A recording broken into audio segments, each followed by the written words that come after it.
Welcome back, everyone. Here we are. Game number 2 on the cards. Team Doggie up against 5 anchors. No captain. They've lost Matuma Man a while ago, but they've reformed, found this wonderful little finished stack. And again, I'm joined by Insania. Let's get into the draft. It's already kicking off, and I'm sure you've got a couple of things to talk about. Yeah, so 5 anchors decided to ban the exact same heroes, which is probably not that surprising. The first game went really well for them, and you normally like to stick to it when it works out. They probably feel like they hit the bans pretty well. Whereas Doggie decided to ban out the Clock, who was godlike. We didn't really talk too much about it, but he was having a really good game, even though I thought it was a pretty rough Clock game. So they decided to ban that out. I know it's a hero they're very comfortable with. Instead, they give away the Tiny, which has been like one of the most popular pub heroes right now. So they decided to pick it up right away. I know they played both as a position 4 and mid. I think usually Thompson plays it, but Pex is capable of playing it as well. Okay. Yeah, so they have that option of switching it around. They picked up the Ogre, which is probably going to be the 4 or the 5. I could see Tiny Ogre as both of the supports, but I think it's very unlikely. So if I was drafting right now, I'd probably assume that the Tiny's in a Coral. And then for Radiant, Bounty, early pick, also very popular here right now. They picked Bat, so I'm immediately thinking of Tinker, which is banned out, unfortunately.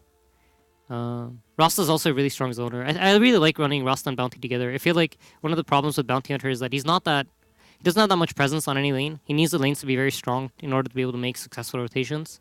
And both Bat and Rasta already give that to their lanes, so for me it looks like a pretty good Bounty game. I'm a big fan of the hero. I think he's really strong. It feels super important now anyway to get level 2 on Bounty. I think it always has been. But I mean, it feels like super more prevalent now.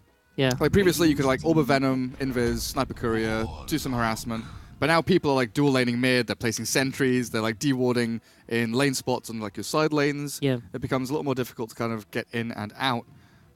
5 anchors have just picked a Warlock, Insania. What's happening? This indicator of dual lanes? I mean, it confirms that Tiny is a core.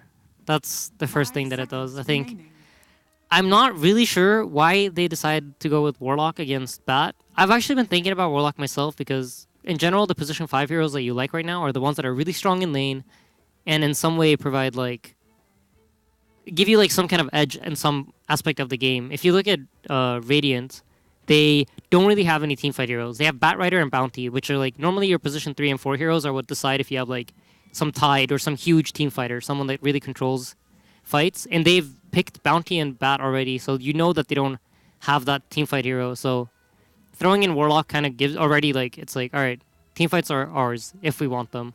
Now we just need to find a way to find good fights. Doggie definitely again setting up the draft for that pick and play style though, right? Yeah, the Blink Lasso, kill someone, Serpent Wards into the towers, try and push that way. Right. But it's going to be hard to supplement this with your core heroes, it feels like. For them, I think it really comes down to what 2 cores they get. I think their draft really makes sense for Tinker, but it's banned, which I think is, for me, when I look at it, it's probably the one hero I would have really liked. Razor. Well, I come back with a Razor for Gorks. I mean, the only way I could justify this is that it's some kind of prediction pick. But I don't really like Razor. I feel like that hero, you need to know that he's gonna have a good game if you pick him. It's from what I've seen recently, it's become kind of a signature or a comfort pick for them. Gork has been playing it a lot in their scrims, in their games. It really has been Gork Razor, Arise Tinker, or SF to some extent as well. While the fours, the supports and the offlaner have been a little more flexible with their picks, it feels like. Yeah, I know Gorg likes it. Focused. Yeah, I know he likes the Razor. I don't really see what the idea behind it is. It feels like, again, they're going for this win lanes and then have really good pick-off heroes kind of draft. Or that's the idea behind it. But I feel like it's very hard for them to make that happen. PL has great matchup against both Razor and Batrider. I feel like one of the, you don't ever want to get pushed down too fast when you're PL or be forced to join these fights too early. But they don't really have any tower building tower or building damage in general on the Radiant side, so I feel like it's gonna be rough. And I do believe they have last pick, so the idea is probably to last pick some hero that's good against both PL and whatever comes out now. And I think it's hard, because of the other 4 heroes that they have. Normally, what I feel like you want to do when your last pick is you want to set up the draft in a way that you have a lot of options for your 5th hero. That basically whatever hero you pick, you can pick basically any hero. You don't need to pick a hero that specifically does something. Whereas for them, I feel like right now they have a very hard time going at light towers. They have a hard time really forcing fights. Sure, they have the bat, but that's like literally it. You've got a lot of boxes to check as Team Doggie. Yeah, right? exactly. And at the same time, it needs to be good against both PL and whatever core comes up next. So it's going to be interesting to see what they pick. Ooh. So it's tiny mid, probably. Beast offlane, PL against that bat. Cool. So this is one of the cool things about Ogre Tiny is Tiny really lacks attack speed, and that's like the one thing that Ogre really gives. It's like, here, have all the attack speed that you need. And now they have Inner Beast Aura as well. Right. Team Doggie go for the Sven. Illusion clear, good burst damage, very, very strong if you're able to get, shackles or a blink lasso into someone. Sven can definitely bring people down quickly. Yeah. I should think it's a pretty good pick here. I like Sven, especially with heroes like Darkseer or Bounty Hunter, just heroes that can give him mobility, which he really lacks in fights. So oh, that's right. Yeah, I really like that aspect of it. They actually switched heroes, so it looks like Arise is going to be Razor mid, okay, Sven safe lane. Like going forward, yeah, Team Doggie with Track with Warcry, Razor with his drums build pretty much all the time now. Yeah. They've got so much movement speed, catching people shouldn't really be too much of an issue. But it's then, you have to think about the setup potential for 5 anchors. If Warlock is 6, he's going to be sitting behind people ready with that Golem for counter initiation. They'll have Tiny with a Blink or a Shadow Blade, and he brings a lot of control and magic damage to the table as well. Yeah. The good thing to say, like Sven, one of his like key item, I feel like normally in most games, like obviously you don't want to go BKB too early, but you kind of usually almost always have to. So having some kind of BKB lockdown against Sven in the game, it changes the game a lot. It doesn't allow him to freely just pop BKB, blink in, and kill whatever he wants. So this Beastmaster, like Roar, he's probably going to hold on to it as much as possible and try to use it on Sven at the later parts of the game. That's really good. They have the Warlock stun as well to just like quickly interrupt and disengage. Especially if a bat jumps on you. Yeah, I feel like both teams, they have tools. I think again, it's going to come down to like whoever takes the early momentum. Ancients are going to be very important in this game. You have Tiny and you have Sven. So stacks in general, like both teams clear them out pretty good.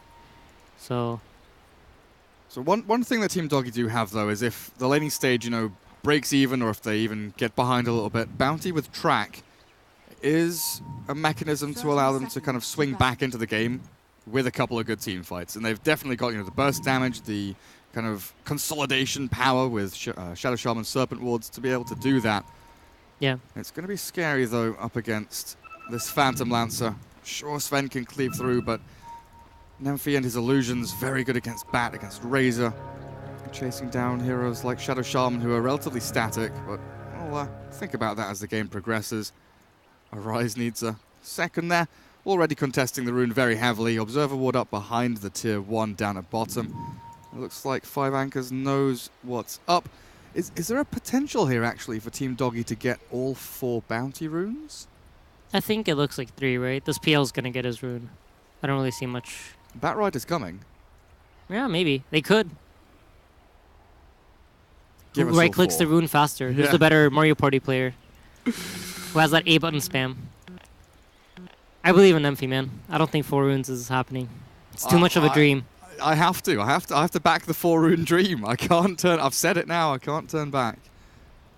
I don't think I've ever seen it, to be honest. It's very rare. Like it feels. This is like again like the mental game. It feels so huge. Like if you can get it, but in reality, it's just a salve. Yeah, it's like not even right.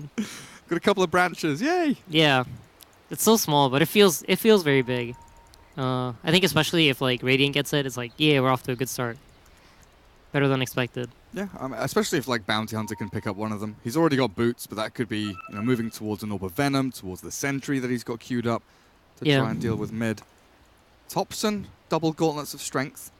Going for an early Soul Ring, it feels like there, with the Wand build, which has become standard, the Mango, and a Branch. Can buy another one in a little bit. It doesn't need a Quelling Blade in mid, with Tiny's base damage, of course. No, I think he's just going to rush the Soul Ring right away, right? Yeah. So good on Strength heroes right now. But I think something that's going to be interesting to see is what Bounty Hunter decides to do. He went for boots, and normally when you go for boots, that means you don't really want to stick to one place. You want to move around a lot. When you buy the Orb of Venom, you want to like hit a place and like really harass and pressure and use that bonus damage that it gives you. But with boots, I think he's going to be playing more for like the courier game and trying to be wherever Ogre isn't, kind of thing. So dodge the Ogre. Yeah, pretty much. He doesn't, you can't fight the Ogre. He has 8 armor, bunch of regen.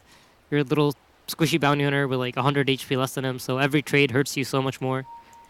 No, I'm really intrigued to see what he does, because I think normally when I play Bounty Hunter, I like to have one ward that's set up somewhat to snipe the courier in some way. And usually you want to place it between like the safe lane and the mid lane, somewhere like one of the 2 lanes to cover it, because usually the way the courier moves it, the first time it goes out, it goes to the mid lane. And then when it goes back, either it goes to the mid lane again or it goes to the safe lane with like the Aquila or, the boots back mid or like, that null talisman or something like that. As Hestajo's trying to pull the wave top again. I stopped listening to you about 30 seconds ago because they got 4 bounty runes.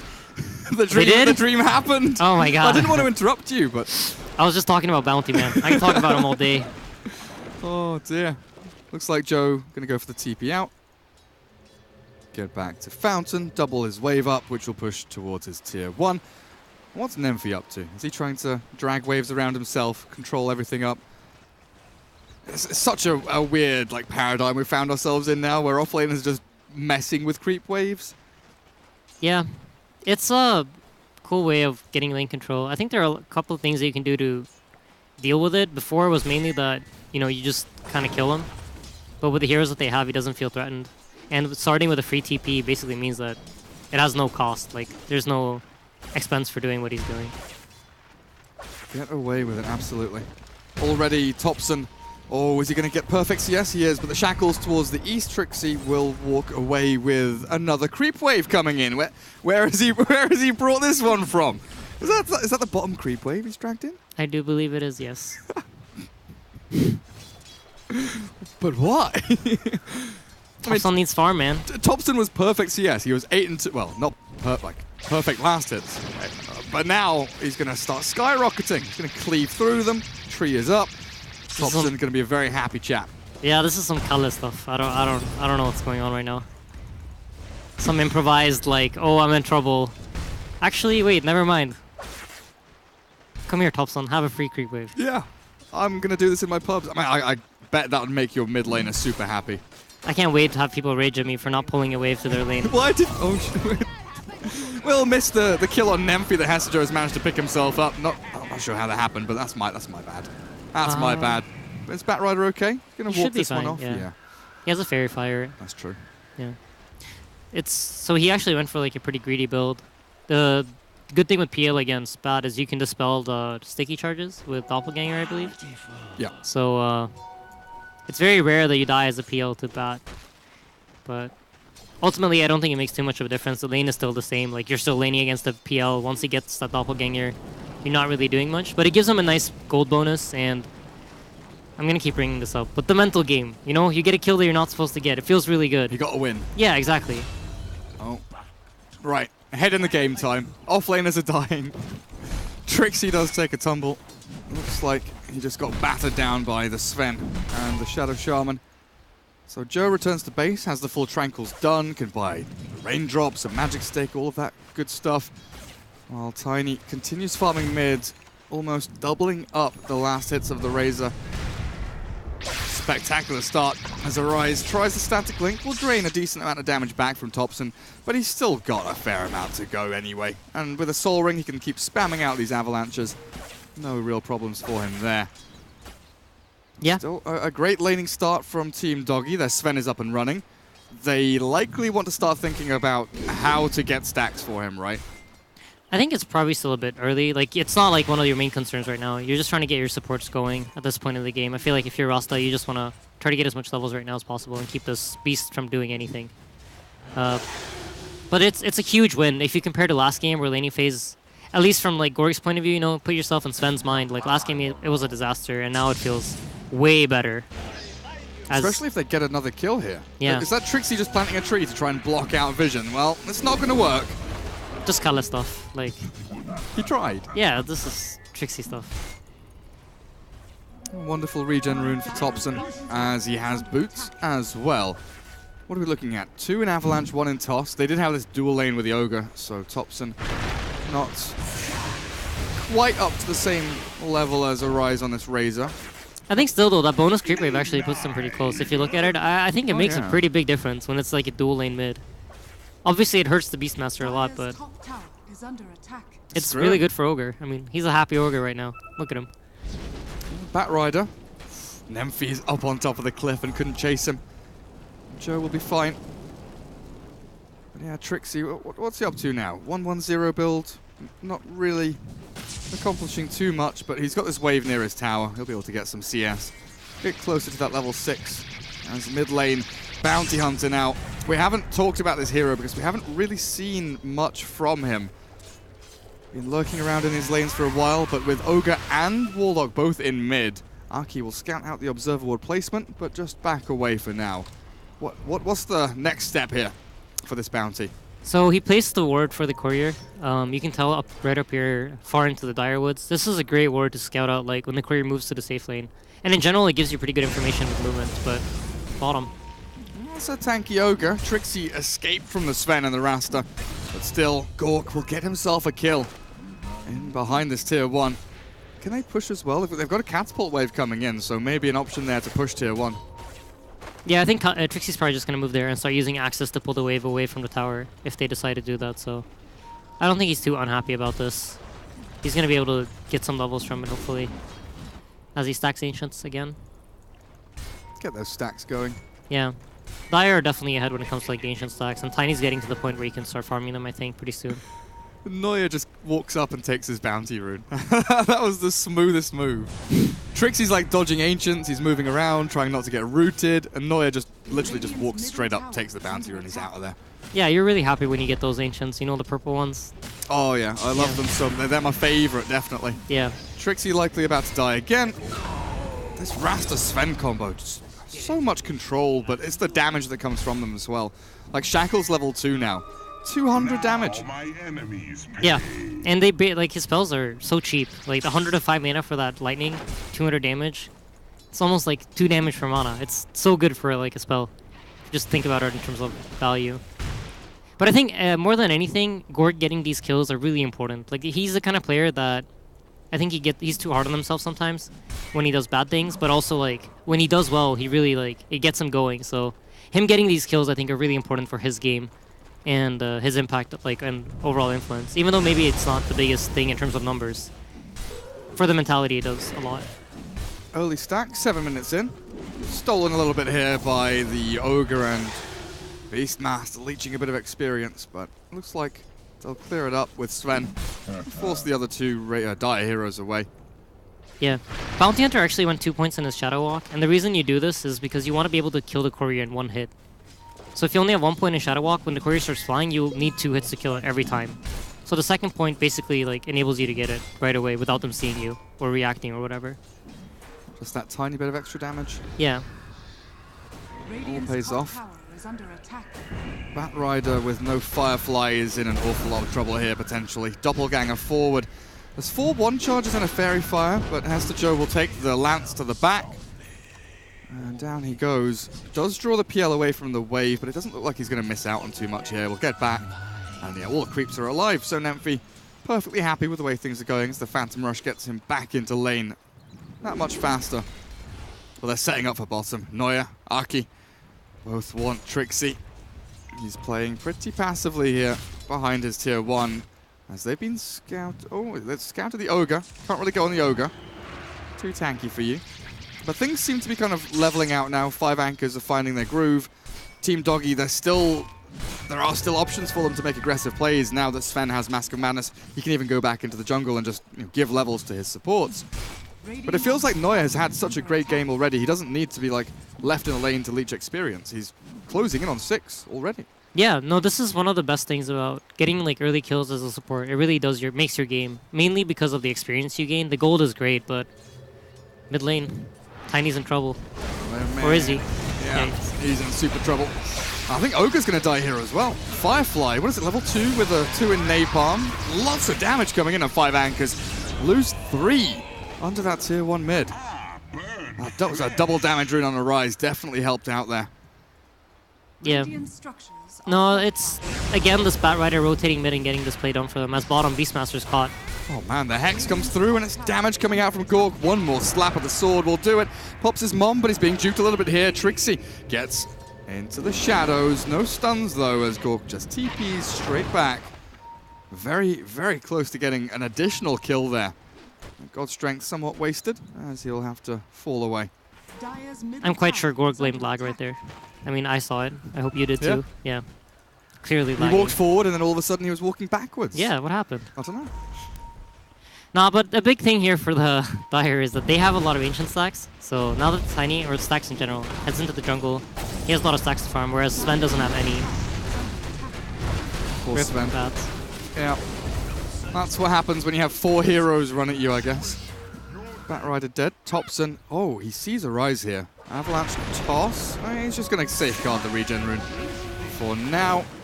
And like you were mentioning, stacks are up for him. So what have they got? They've got the Ancient, they've got the large camp. Nothing really over... Oh, they've got another Ancient camp stacked there. They've got huge things for the Tiny. Yeah, he's a happy Tiny. Even though his laning phase wasn't like the best, or like he had not the best matchup against Razor, he has a really good game. And I think he probably feels like he's doing better than he should. As there's a fight brewing bottom. Flame Break will come out, but the stun turned back around. Ogre throws a Fire Blast into Gorg's face, but he will pay with his life. Tier 1 still standing. I'll clear up the catapult. Does mean that 3 heroes are down here, and you can see the Batrider just sprinting away from this lane as quickly as he possibly can. Needs to find value elsewhere. Not really a good place for him to go. But the great thing is that Bounty has found level 6. He's finally there. He's got the track. Now they just need to make something happen with it. Yeah, he's heading in to replace that high ground ward. I think knowing that PL's TP top and looking at his items, you know, he's pretty close to that Diffusal Blade. If he can snipe out that courier, that means a 3-minute later Diffusal. So this ward is going to be very important for him. For him, like, this courier game is everything. I'm sure he's keeping track of people's item progressions and trying to figure out where it's going to move next. I mean, on this Tiny, you'd maybe expect the blink to come. He had it queued up, but Thompson decides drums will come first. Yeah, I've been seeing a lot of that recently, so I'm not too surprised about it. I think it's pretty common. People seem to value it really highly, getting that bonus movement speed and attack speed. Especially if you're planning on, you know, fighting and battling early, right? It's such a good group up and fight as a team item. Right, and it gives you a lot of bonus stats, which is very like underrated. For them, I think he's like, I don't think Thompson really plays like the initiator role. So for him getting blink, it's like so that he can get a better jump. And I think he feels like he can probably do the same thing just with the drums. Like he'll help him out with more damage, and he's happy with that. He'll take that trade-off positioning for damage. Maybe rely a little bit more on Trixie's Roar then. Yeah, probably something like that. Medallion coming up soon. Yeah. No TP's top as 2 cores and a bounty. Both lurking around. Oh, even Neuer's here. So they've got Serpent Wards for the tier 2. They could just continue this and move on forward. They'll be trading off their tier 1 mid for it. But when you're in the driving seat, you know, you're the ones that are kind of forcing 5 anchors to respond to what you're doing, right? Yeah, no, they definitely, like, in terms of like game flow, they're basically, they decide what happens in this game, and it's quite interesting because last game it was like the complete opposite. But they're doing pretty similar plays. Like the big difference here is that Batrider can kind of like stall the mid push and make it really, really slow, whereas they cannot do anything to that top push. Bat might die for this though. He might. Ooh. It's getting close. He's just about got away. Well, he's got drums, tranquil boots, enough movement speed to escape from 5 anchors as Arise arrives. The roar is here from Trixie, thrown into the Razor. The raindrops are popped. Now the big Warlock Golem lands on the heads. Gorg can't find a target. He's running back and forth and trying to hunt people down, but Nemfi's escaping. The Napalm stacks are up on him, but he's dispelled them off. The Doppelganger trying to run away, but he's going to fall in the Firefly. Does die, and Trixie chased. This is Team Doggie finally latching onto some kills. Oxia will deny himself to neutrals, but it will still be a full 5-man wipe there as Team Doggie come out massively on top. This is such an important fight. Basically what you're fighting for, like you're fighting for this tier 1 tower mid, but what it really is you're fighting for game flow. If this fight goes in the way of Dire, they're basically suddenly back to even. The game is like theirs to dictate like the game pace. And they commit all their spells, use their big ultimates, Warlock Golem comes down, same thing with the Roar. and they don't manage to get those kills. And Bounty Hunter track gold with Sven. I feel like at this point, it's like to complete reverse of last game. You're, as Team Doggie, you feel super good about this. Like, you're in total control of the game. The fight went your way. You have shorter cooldowns on your spells, so you're going to be able to move down to the bottom or mid lane, whichever you prefer, and force something. Just catch another one, kill off Pexu. Yeah, and they know there's no counterplay. Beast Roar is down, Tiny doesn't have a blink. There isn't really much that 5 anchors can do. It's just try to split up and prolong the game and find force mistakes. And that was really nice from Team Doggie that not committing like 5 heroes. Like, they could easily have committed 5 heroes mid for the tier 1, right? And just said, cool, tier 1, we take it. They spread 3 down to bot, 2 mid. They're going to kill a tier 1 and another kill. And now they can push bottom lane. Just perfect chain of events there, it feels like, after the team fight. The decision-making from Team Doggie seems pretty spot on. And you know what? It's all tied in with the Serpent Wards. They're back up again. So they push top tier 1, tier 2, defend tier 1 mid, kill tier 1 mid, go bottom lane, kill tier 1, Serpent Wards tier 2. Everything is just slotting together perfectly. Yeah, I think both of these teams seem very comfortable playing from ahead. At least like from what the series has told us so far, is that they're both good at playing when they're ahead. And I'm not really too sure like what you would do here as Dire. So I'll be interested to see what they do. Because I think they are the more experienced team. So if they're unable to make this like comeback or like figure out a way to find a good fight, which is I think what they have to do. They don't really have good heroes to pick people off, at least until the Tiny gets blink. At that point, they could go for pickoffs, but if I'm trying to like think, okay, Radiant, what are they gonna do? They're gonna stick together mainly, go finish off those towers, try to get Roche, and wrap it up with Sven's Daedalus, I would assume, or BKB. One of these 2 items is probably gonna be like the trigger to head down the lane and start hitting buildings.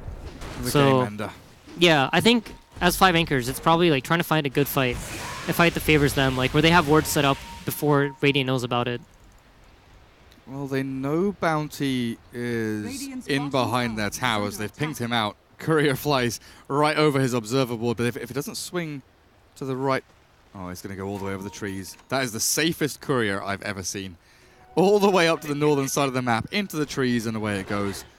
So Bounty's time a little wasted. He doesn't mind. He doesn't like right now. His job is mainly just to provide information, and if he can get that courier, well, great. But like, he has a full spirit vessel with arcanes. He's pretty insanely farmed already. He's happy. He's happy for sure. In a pretty good spot. Now he'll scout the Tiny, get a track off onto Thompson. They know with the showing here of Nemphy and Trixie that likely it's a full 5-man squad down at the bottom lane. Bounty can come in and maybe scout this out.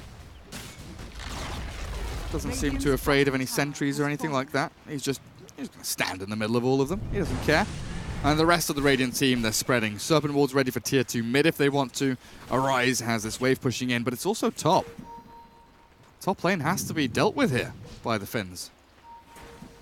Yeah, it's scary to TP back as well. This is another advantage of Batrider. You know, he can just grab you and pull you away. So if they TP back, they're probably going to have to do it with multiple heroes. And it looks like they're just willing to take the trade. Sven isn't really... Okay, now he is. This is a really good play by Gorg. I like what he's doing now. He's on the high ground, so he sees people TPing in. He's not too afraid because he sees a lot of heroes bottom. Beastmaster's showing. And I do believe Tiny's in vision too, so... Bounty's cancelling TPs. He's cancelled the Warlock. Warlock can't be here anymore. Warlock has to run. Can he cancel Nemphy's TP? Oh! He nearly cancelled Nemphy's TP. They do kill Trixie up on top as the Ogre falls as well. But honestly, the Bounty Hunter's plays down there just super important to make sure there's no chaotic offering, that Nemphy's TP was delayed and very nearly cancelled in its own right. So that's a tier 3 being taken by Team Doggie. Opening up the racks, the blink in. Thompson wants to fight, but Sven will come in with a counter stun. The shackles back onto PL will mean he's caught as well. They don't have the chain locked down to keep him held in place. He'll juke away with an illusion, but they know which one's the real now as Nemphy falls. With buyback available, Thompson is the one to force it first to defend these racks up at top. They've got their Warlock arriving and dying. He came all the way from bottom lane. He ran all the way top and he just gets blown up.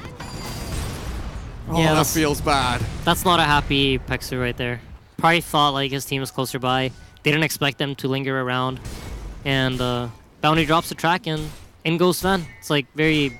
just overstepping his bounds really. But that was the Batrider just grabbed, like, I do believe it was Beastmaster and just pulled them straight out. Then they blink in, killed the 2 of them, and that's that. Like, you get 2 kills on initiation, and 2 people are TP cancelled or like delayed. Yeah. It's a like one team fight. I think maybe they could have committed for more, but they decided to play it safe, back off, fall back to farming stacks. Like, they have nothing to lose from farming here. They can take it as patiently as they want. I think fighting for 5 anchors, it's rough. Like, you just look at their items. Beastmaster sitting on brown boots and medallion. I guess he has a solar crest. Yeah. PL just has a diffusal. Like, it's just rough, you know? You don't really got much to say, and the other team is like swamped in bounty, track gold. You see a Rasta at 20 minutes with a Lotus Orb. Like, you know he's having a good time. So. And there's none of those like swing items, right? You know, BKBs or hexes on the dire side that are going to really drastically change things. But yeah, 5 anchors pushing bot tower, they group up. Like you were saying, they're scared to TP, right? They don't know if they're going to get jumped or caught by a Batrider because the Radiant are playing, you know, relatively timidly. But that one move from Gork where he jumps into a glyph tower with his God Strength on, giving that vision, giving that knowledge, basically put them into like a 4v2 scenario where Team Doggie were just like, cool, we will take any fight you give us. Now, though, they group up as 5. This is where we will see the full force of 5 anchors, potentially the end of the game if they lose this fight, but potentially their avenue back in, that launch pad to even things out around Roshan, but smoke into smoke. Arky moves forward, the bounty hunter is hunting for someone, but the Finns hold the high ground for now. And they'll just move themselves around onto opposite sides. I think actually both teams saw each other smoke. I'm not exactly sure. There's this ward in their base that might have seen Dire smoke, and I think the Dire ward mid saw the Radiant smoke. They're holding positions as if they know at least, so. But again, Batrider. Blink in, the Warlock caught, blown up before he can even ulti the Roar, and the Hex chain stunning down 5 anchors. And with his BKBs, Gork and Arise chase Thompson down, can't do a damn thing. That's him dead for 60. Trixie will take a tumble, and it looks like things might just be over for the Finnish boys. Only the Ogre and PL remain standing. But it's going to be a straight line drawn down mid. Gork still has his God Strength up for... Well, never mind, it's done. Good Kappa, good Kappa. You saved it. It looked like it might last a little bit longer. Dodge away. 5 anchors thinking about the next game, maybe. Warlock Golem with the Fatal Bonds doing a decent chunk of damage, but a full team wipe, all things considered, as GG is called as expected. And that means series is all tied up, 1-1. And we're going to a game number 3. Yeah, and back to the mental game, I think this is very huge. I think when you go to a 3-game series, the team that wins game 2 usually has a very big edge, but all of that can get nullified in like 2 minutes. You know, if the first 2 minutes go even, I'd say that probably favors Team Doggie, regardless of what, like, assuming that the drafts are somewhat even, just considering how dominant this game was. Like, they're gonna feel really good going into it, and they're gonna be like, oh, forget about game 1. Whereas, like, from the 5 anchors point of view, you're like, we won game 1, we banned like pretty similar heroes. It felt like we should be in a similar position, but it didn't work out at all. And hopefully they just shake it off, you know, and nothing sticks. But if you get a bad early game as 5 anchors, I think it's really rough to come back from something like that in a game 3. It must feel real good as well when you have 4 players with 0 deaths in that second game as well.